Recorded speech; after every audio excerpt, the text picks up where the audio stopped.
네, 침몰 3년 만에 물 밖으로 완전히 부상한 세월호는 현재 목포 신항 이동을 위한 잔존유와 바닷물 배수 작업이 한창 진행되고 있습니다. 네, 남은 과정과 앞으로의 과제는 무엇인지 전문가와 함께 짚어보도록 하겠습니다. 진교중 전 세군 해난구조대 대장 나와주셨습니다. 안녕하세요. 안녕하십니까. 네.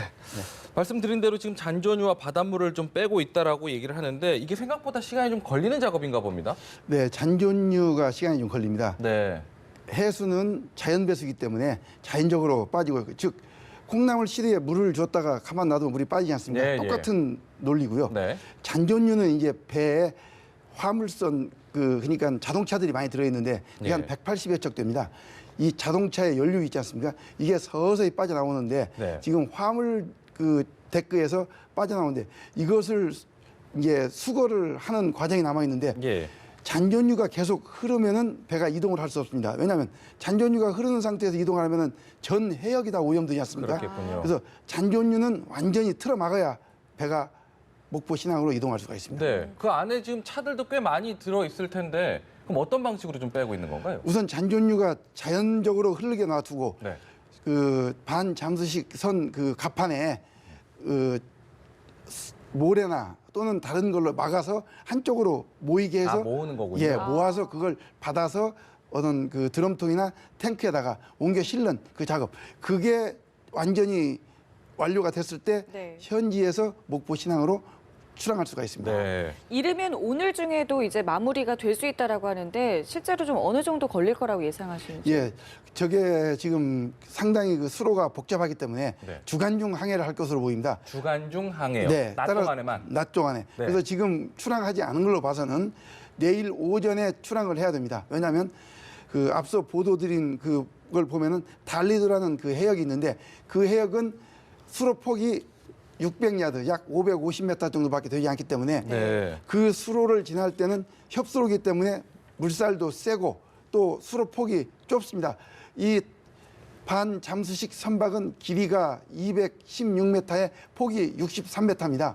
따라서 그곳을 통과할 때는 가장 조심을 해야 되기 때문에 주간 중에 통과를 할 것을 보고 물살도 가장 적을 때 그곳을 통과해야 되기 때문에 네네. 아마 오늘 주간 중에는 잔존유 제거 작업과 고박을 할 것으로 보입니다. 배로 선체 묶는 작업이요. 네. 지금 이야기해 주신 것만 들으면 상당히 좀 어려운 좀 항로가 예상이 되는데 이 길 말고 다른 항로를 선택할 수는 없었던 걸까요? 네, 길은 하나밖에 없습니다. 네. 예. 그러니까 돌아가거나 이럴 수 있는 방법이 예, 없군요. 예, 목포 신항을 가는 길은 네. 지금 해양수산부에서 발표한 그 항로밖에 없고요. 네, 이게 최선인 거군요. 네. 또 근데 그 항로가 그렇게 위험하지는 않습니다. 왜냐하면 도선사, 파이로트라는 분들이 있는데 전문적으로 어느 지점에서 위험한 지점은 그 도선사 분들이 그것을 항해를 하는데 네. 그분들을 필수적으로 태워야 되고 그분들은 매일 그 항로를 왔다 갔다 하시는 분들이고 네. 아주 경험이 많고 전문가들이시기 때문에 예. 특별한 문제는 없고 또 반잠수식 선박이 항해할 때 주변에 예인선이 붙어서 네. 유사시에는 밀고 당기고 해서 안전하게 목포 신항까지 갈 수 있을 것으로 판단이 됩니다. 그렇다면요. 그동안에 사실 이번 세월호 인양 과정에서 모든 분들이 참 감동이다라고 느낄 만큼 하늘이 도와줬습니다. 날씨가 참 많이 도와줬다라고 얘기를 하는데 사실 전에 듣기로는 이 반잠수선에 올라탄 다음부터 날씨 변수가 그렇게 크지는 않을 것이다라고 얘기는 했거든요.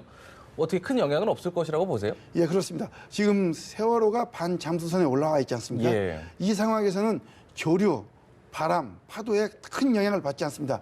왜냐하면 지금 반잠수식 선박이 7만 톤 가까이 되지 않습니까? 네네네. 7만 톤 가까이 드는 배가 좁은 이 파도나 바람이나 이런 거에는 큰 영향이 없고요.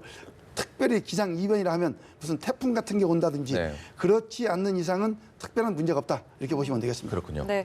자, 이렇게 해서 잘 목포 신항으로 이제 옮겨지게 되면은 육지로 또 올려야 되지 않겠습니까? 네. 이 과정도 상당히 좀 어렵다고 들었는데요. 예, 어렵기는 하지만 이거 통상적으로 조선수에서 많이 쓰는 공법이고요. 네네. 조선수에서는 2만 톤, 3만 톤 되는 이 화물들도 올리고 내리고 합니다. 그래서 예. 이거 트랜스포터라는 장비가 있는데 이건 장비가 하는 거지 사람이 하는 게 아니고 네. 특별한 문제는 없고요. 단지 화물이 무거운데 이런 것은 뭐 조선 3사, 대우, 뭐 예를 들면 삼성, STX, 현대 이런 데서 수시로 매일 일어난 작업입니다. 네, 따라서 네. 이것은 시간과의 싸움이지 특별히 뭐 기술이 필요한 건 아닙니다. 아, 그렇군요.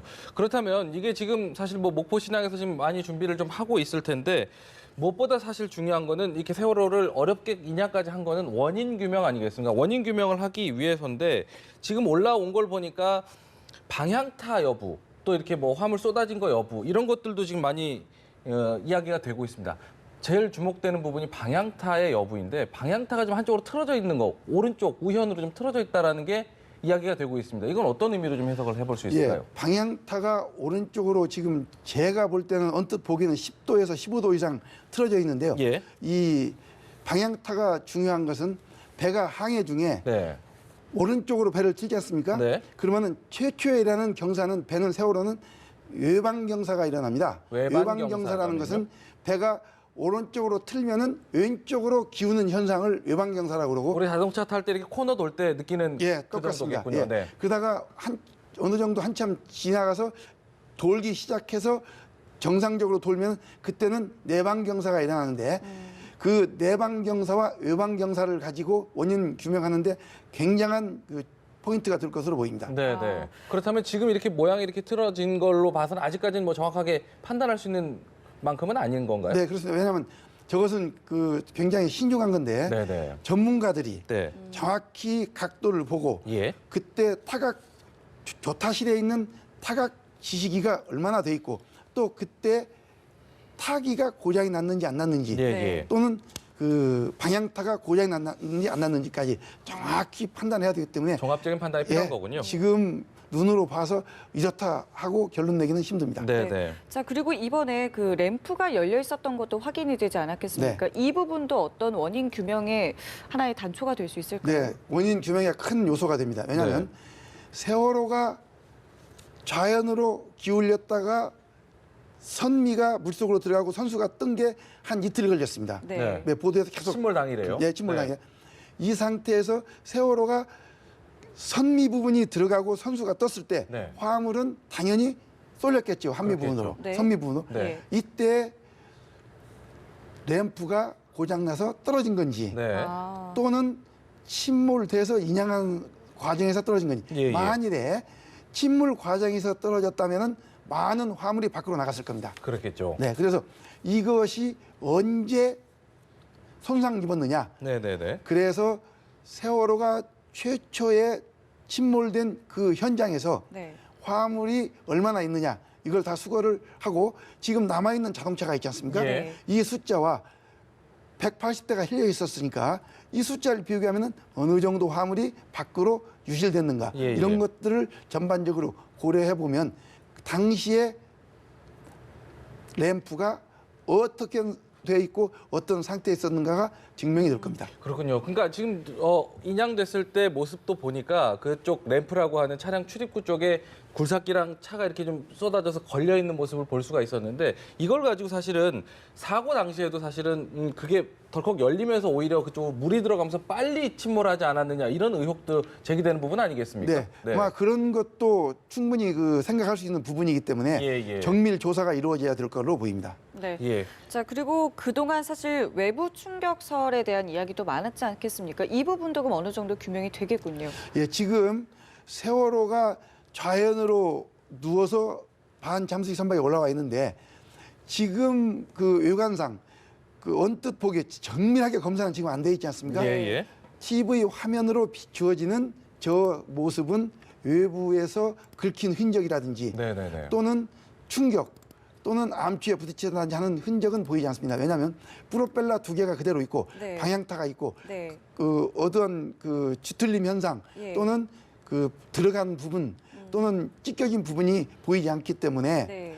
특별한 외관상 상태로 봐서는 문제는 없대. 단 선수 부분에 찢어진 부분이 있지 않습니까? 예. 이것은 상하이 살베이지가 최초의 플로팅 도크에 넣기 위해서 크레인으로 들 때 그때 찢어졌다고 이미 해수부에서 발표를 했었습니다. 예. 네. 그 부분은 선명하게 보이고 있습니다. 그러니까 사고와 무관한 네. 인양 과정에서 생긴 상처다 이렇게 볼 수 있겠군요. 예, 그렇습니다. 궁금한 게 그 선체 하부에 배수 구멍을 뚫어야 되는 여부에 대해서도 얘기가 계속 나오고 있더라고요. 이 부분은 왜 얘기가 나오고 있는 건가요? 이게 세월호가 자연으로 누워 있지 않습니까? 예. 그 자연 부분에 그 C데크, D데크는 창틀이 있습니다. 창틀로 자연 배수가 다 되는데 네. A데크, B데크, 화물데크 있지 않습니까? 아, 예, 이 예. 화물데크에는 창틀이나 어떠한 구멍이 없습니다. 예. 따라서 이 A데크, B데크 쪽은 아마 조그맣게 구멍을 뚫어서 물을 빼야 되지 않느냐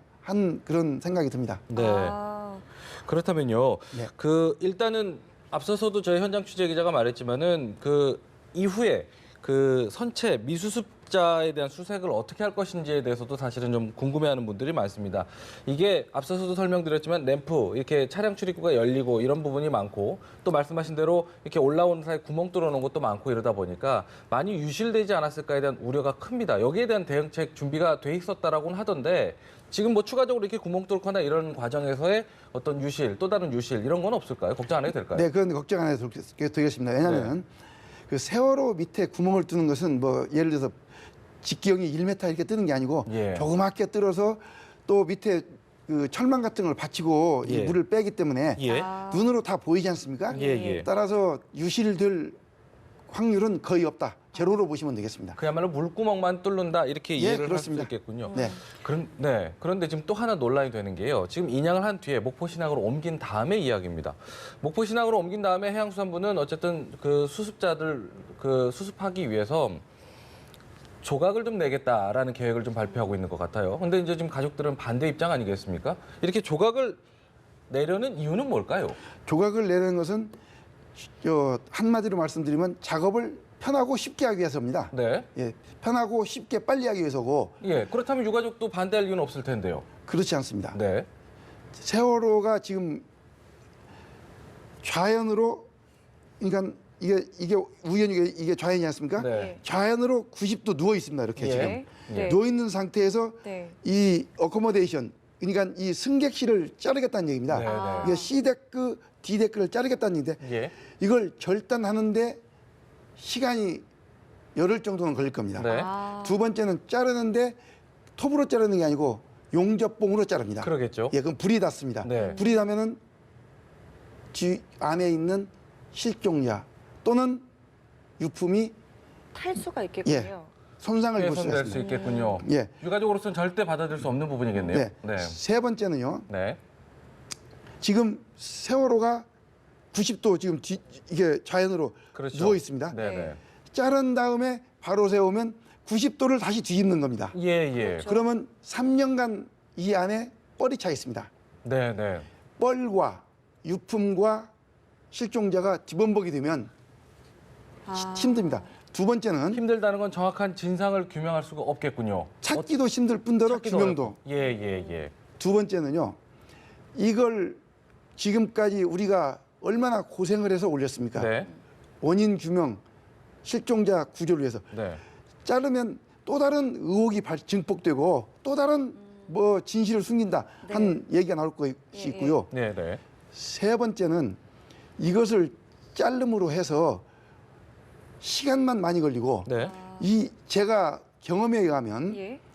잠수살이 세월호 안에 들어가서 수습을 많이 했지 않습니까? 네, 네. 못 찾은 것은 안 보여서 못 찾은 겁니다. 예. 실종자들은 안 보였다는 것은 잠수사가 진입할 수 없었던 어떠한 사이에 지금 예. 공간적 제약 때문에 그렇습니다. 들어가지 그런데 못했던, 네. 있는데 이대로 올려서 봐야지 예. 뒤집어 버리면 뻘이 그쪽을 다 그렇겠네요. 덮어버리던가. 그다음, 결론적으로 예. 3년간 실종자가 물속에 있었습니다. 예, 예. 많은 지금 훼손이 있습니다. 예. 네. 예.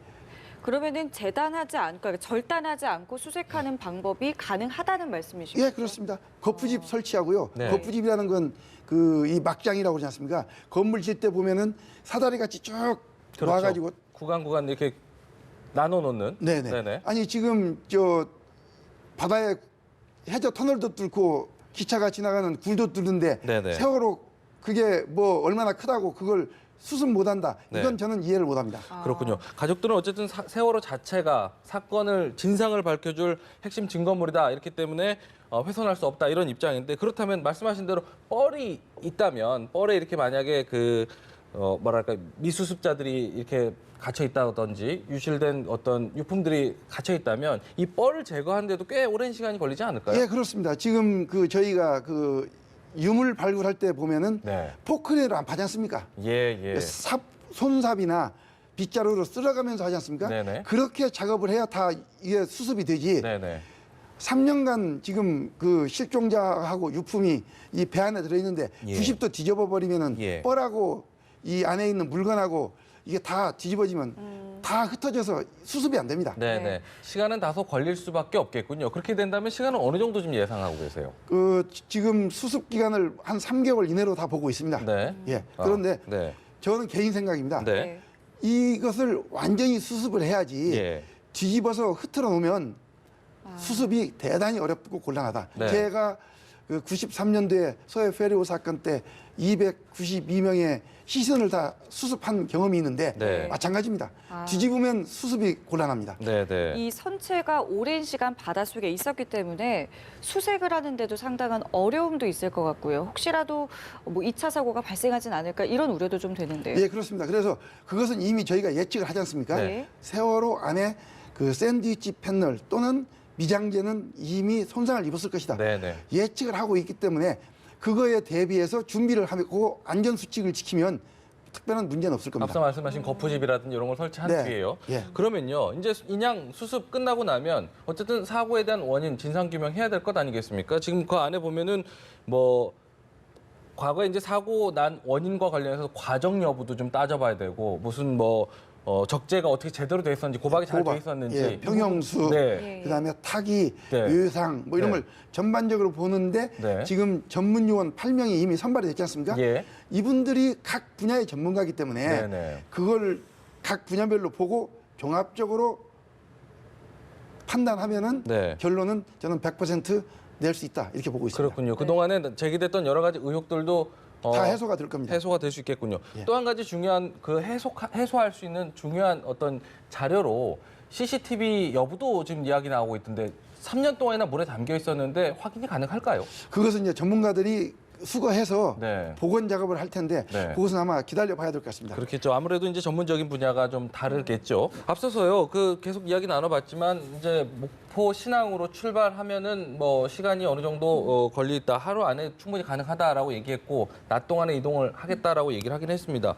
사실은 이동하기에 앞서서 가장 중요한 게 이제 잔존유 배출되는 문제 때문에 조금 지체되는 부분이 있다라고 말씀하지 않았습니까? 그런데 지금 아까 전에 브리핑 내용을 들어보면 3월 26일 이후에 감수세가 뚜렷하고 현재는 기름이 바다로 유출이 안 된다라고 얘기를 했습니다. 그런데 이동을 안 하는 이유는 어떤 게 남아있기 때문으로 봐야 될까요? 예, 지금 이제 기름을 반참수식 선박 갑판에 수거하는데 네. 이게 양이 많으면 이동 중에 수거가 곤란합니다. 아, 예. 예, 그러니까 어느 정도 이동하면서도 수거가 가능하고 예. 그다음 해수도 어느 정도 빠져나간 다음 예. 네. 그다음 이제 고박을 하고 네. 그다음에 이제 주간 중에 수로 통과해야 되기 때문에 예. 그 시간을 고려하는데 지금 해수부에서 발표한 걸 보면은 약 105km, 네. 8시간이면은 시속 한 13km 정도로 운항한다 이렇게 보시면 되겠습니다. 네. 저희가 지금 화면을 좀 보면요. 검은 기름띠도 보이고 하얀색 기름띠도 보이거든요. 이 잔존유에도 어떤 차이가 있는 건가요? 예, 그렇습니다. 검은 기름은 세월호 주 기관, 주 동력, 엔진에서 쓰는 IFO 180이라는 검은색 중유입니다. 세월호 기름이군요. 예, 세월호 예. 기름이고 네. 하얀색 기름은 대부분이 자동차 화물에 실려 있는 자동차에서 나오는 기름과 세월호의 발전기가 있습니다. 예. 발전기에서 쓰는 기름인데 이 발전기에서 쓰는 기름은 다 수거했기 때문에 네. 하얀 기름은 대부분 화물칸에 실려 있는 자동차 기름으로 보시면 되고 예. 검게 나오는 기름은 대부분이 세월호 주기관, 예. 네. 주기관에서 나오는 기름 IFO 180 검은 기름 중진류로 보시면 되겠습니다. 예. 그렇다면 저 검은 기름이 더 이상 이렇게 세월호 선체에서 더 삐져 나와서 이렇게 바다를 오염시킬 일은 좀 적어지겠군요. 네, 지금 보니까 중진류는 거의 나오지 않고 있습니다. 네네. 그러면요, 또 하나 궁금한 게 이제 앞서서 저희가 이제 이야기 나눌 때는 사고 지금 저 인양한 반잠수선 위치하고 목포 신안 거리가 87km 정도 거리에 뭐 10시간에서 12시간 정도 걸릴 것이다라는 브리핑 내용을 들은 기억이 있는데 지금 브리핑 내용으로는 시간이 좀 바뀌었습니다. 8시간 정도 안에 걸릴 거고 102km 정도 된다. 네네. 키로수가 좀 달라지고 시간이 좀 달라졌거든요. 요거는 무슨 차이 때문에 달라진 걸까요? 그러니까 지금 그 보도 내용을 보면은 네. 그 상하이 쌀배에서 결정하는 대로 해수부는 따라서 브리핑을 하는 것 같습니다. 아, 예. 예. 그렇다면 아까 전에 말씀하셨듯이 항로는 정해져 있다고 하지 않았습니까? 딱 한 가지밖에 없다라고 예. 말씀하셨는데 변수가 생겼다면 어떤 변수 때문에 이게 달라진 걸까요? 좀 돌아서 가는 항로를 선택을 하지 않느냐. 아, 예. 예.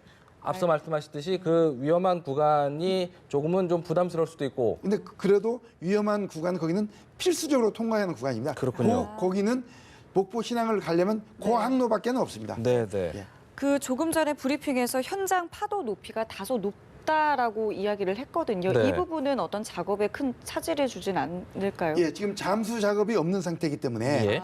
예를 들어서 물속에 작업이 진행된다면은 작업이 저 기상에는 못합니다. 네. 근데 이제 물속 작업은 끝나고 순전히 수면 위에서 하는 작업들이기 때문에 예. 파도와 바람에는 영향이 없다. 이렇게 보시면 되겠습니다. 예. 앞서서 반잠수선 날개탑 4개를 제거하는 것이 또 과제다 이렇게 지적을 했습니다. 그건 무슨 작업인가요? 그 지금 보면은 그 스테빌라이저를 제거했고 또 뒤에 그 램프를 제거했는데 이런 것들을 제거를 한 이유를 설명을 했고요. 네. 이것들은 지금 목포 신항에 보관돼 있고 네. 또 이것을 자르는 과정을 전부 녹화를 했기 때문에 네, 네, 네. 나중에 원인 분석한 데는 문제가 없다. 네.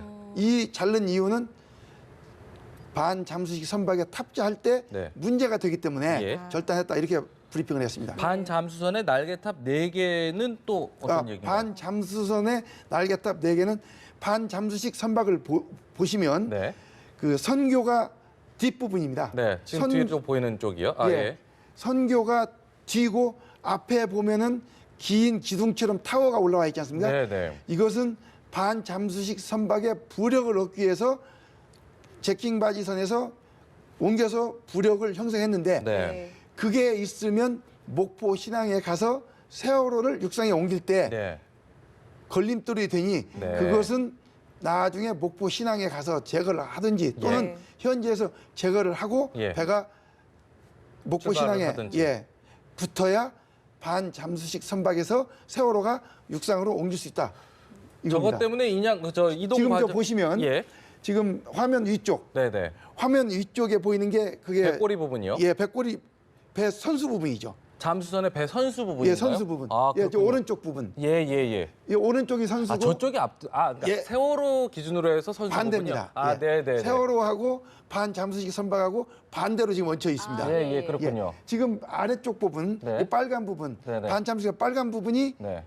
선미고, 예, 예, 예. 그다음에 저 기둥처럼 올라와 있는 좌우에 올라와 있는 두 부분, 예. 그 부분이 선수 부분인데 예. 그 두 부분이 반잠수식 선박이 세월호를 얹기 위해서 네. 반잠수식 선박을 물에 넣을 때 예. 부력 역할을 했는데 예. 그걸 떼어내겠다 이겁니다. 그렇군요. 또 하나는 이제 기자들이 많이 현장에서 물어봤던 것 중에 하나가 침몰 지점에 대한 조사 여부입니다. 침몰 지점에 대한 조사는 좀 어떻게 뭐 구획별로 좀 나눠서 특히나 이제 미수습 가족들이 모여 있는 곳에 중점적으로 두 구역은 중점적으로 지금 뭐 종방향, 가로 방향, 세로 방향으로 집중적으로 조사를 한다고 하는데 지금 어떻게 좀 집중적인 조사가 가능할지 여부에 대한 의구심을 계속 기자들도 물어보는 것 같아요. 어떻게 보시나요, 지금? 저는 다른 각도로 보는데요. 네. 제가 모형배로 설명을 드리겠습니다. 네. 세월호가 항해를 하다가 네. 좌연으로 기울이는 건 다 보셨지 않습니까? 예, 화면에서. 화면으로 다 봤죠. 예. 화면에서 좌연으로 기울면서 완전히 좌연으로 기울였습니다. 네.